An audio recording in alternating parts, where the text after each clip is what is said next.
Thank you for tuning into my genre study. I have chosen to do a genre study on the integration of meaningful math literature into the classroom. I have searched through my personal classroom library, and I felt as if my book collection was lacking in the math department, and so I felt like this will be a purposeful genre study for me to add some extra resources to our library. I firmly believe that so much of the conceptual knowledge that educators promote in their students can be enhanced and reinforced through literature.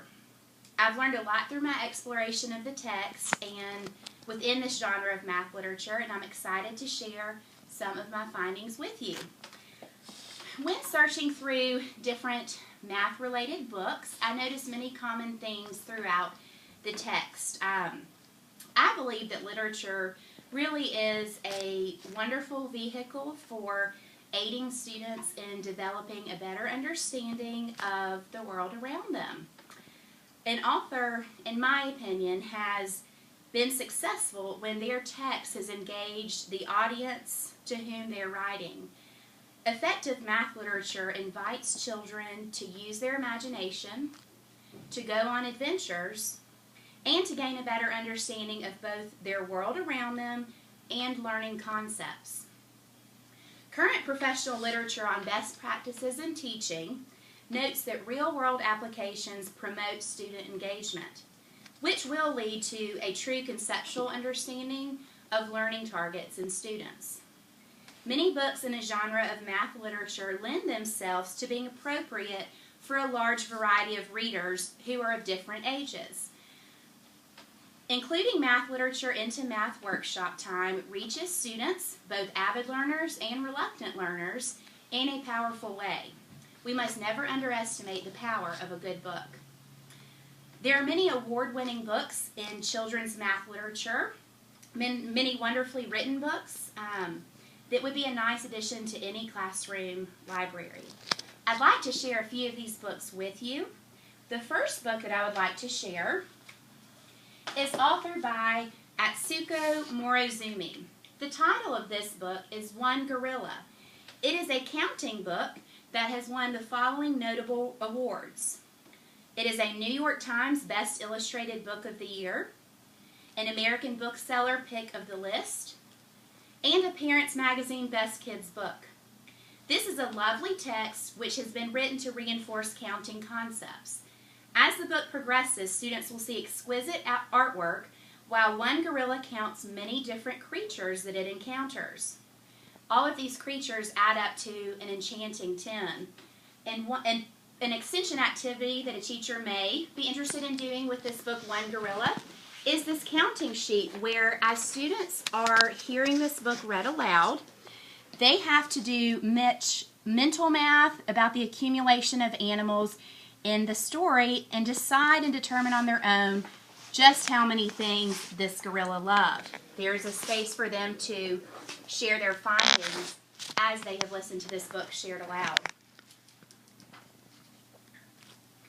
The Greedy Triangle is another wonderful book that I believe will be valuable for classrooms kindergarten through 5th or 6th grade. It reinforces geometry concepts, and it is written by the acclaimed author and math teacher Marilyn Burns. One of the many ways that Burns has been recognized in the literature world is by receiving the Lewis Hay Award for contributions to mathematics education from the Association for Women in Mathematics. You will see this later because I'd like to do a book talk on this later in the video. Mo Willems is another author. You may be familiar with the Knuffle Bunny series that Mo Willems has written. This story is Should I Share My Ice Cream? And again, it is authored by Mo Willems. And this is a very powerful children's book that could be included into math units relating to fractions or sharing amounts and quantities. Among Willems' honors are Caldecott Honor Awards, Time Magazine's 10 Best Children's Books, Carnegie Medals, Theodore Seuss Geisel Awards, and others. Willems is undeniably an accomplished author. From and Fromentel's book, which is a fun, oversized book to use in the classroom, is titled 365 Penguins. Fromentel is the author of 365 Penguins and also the winner of a Boston Globe Horn Book Honor Award. This story, which is narrated by a young boy, details a very strange saga which begins on New Year's Day when a boy receives a package containing a penguin. And as the book continues, one penguin arrives each day of this year, totaling a quantity of 365 penguins by the end of the year. Throughout the story, the family becomes a bit overwhelmed with all of these penguins arriving, and they try to discover new ways of sorting and storing all of these penguins at their house. Lends itself to higher order thinking regarding place value in both 2-digit and 3-digit numbers. Math Curse is another book that is written with purpose to add into powerful math lessons. It's authored by both John Sieska and Lane Smith. This book has won many accolades, some of which include Maine's Student Favorite Book Award, the Texas Bluebonnet Award, and New Hampshire's The Great Stone Face Book Award. I'd like to go back and revisit The Greedy Triangle, written by Marilyn Burns.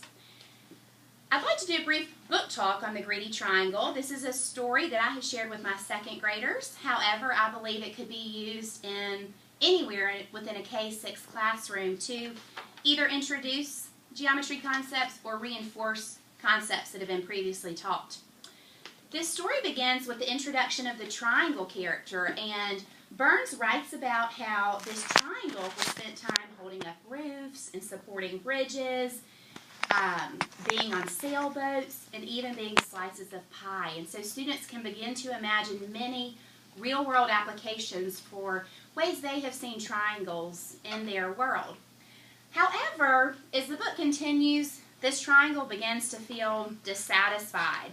So he visits the local shapeshifter.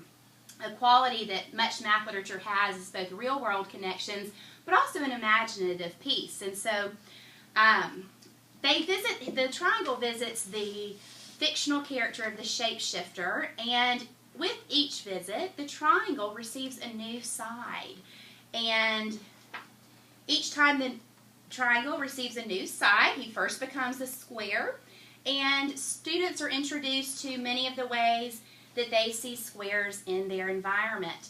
The book goes all the way up through many-sided shapes, and it would really be up to teachers to decide if they want to read the book in its entirety, or if they're only going up to octagons, 8-sided shapes, they may just want to read a portion of the book. An extension activity that I thought of that would be meaningful, I know students really, I feel, have purposeful learning when they are engaged in hands-on activities. Teachers can prepare strips, and I've chosen to use 8 strips. They're about 6 inches long and about 1 inch wide, and I've just hole punched them and fastened them with brads. And as the story is read, either the teacher could possibly have one of these props and demonstrate 3-sided shape is the triangle, and then as the book progresses, it can be turned into a 4-sided shape. It would also be neat if students had their own set of this, and they could as well participate in this activity and create the shape and watch different sided shapes unfold before their very eyes.